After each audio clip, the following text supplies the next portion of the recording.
Assalamualaikum dan salam sejahtera. Nama saya Nurbatis dan dari Al-Qayyum. Saya berumur 11 tahun dan bersekolah di Sekolah Kebangsaan Malaysia 2. Saya kini berada di tahun 5 dan merupakan seorang murid aktif akademik dan juga kognitif. Di sekolah, saya memegang jawatan sebagai pengawas sekolah.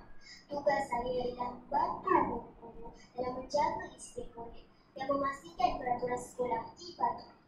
Sebagai seorang pengawas, saya berusaha untuk menjadi contoh pada rakan-rakan saya. Dalam bidang akademik, saya pernah menerima anugerah sains semasa di tahun 3 atas pencapaian cemerlang saya terhadap bidang mata pelajaran sains. Saya sangat meminati sains dan saya suka melakukan eksperimen dan mempelajari tentang alam semula jadi. Saya juga aktif dalam aktiviti kognitif. Saya merupakan ahli jangka kuasa bagi unit pengakap dan penolong bendahari kelab kebudayaan.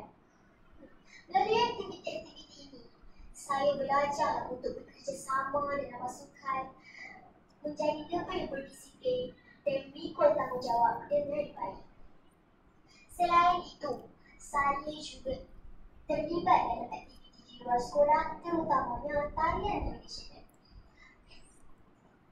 Saya juga pernah menyertai beberapa pertandingan tarian seperti sambutan Hari Kebangsaan dan acara rasmi yang lain. Menari di atas pentas membuatkan saya merasa gembira, berkeyakinan diri dan merasa gembira.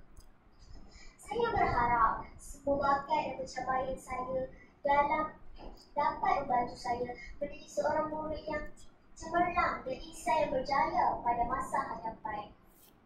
Sekian, terima kasih.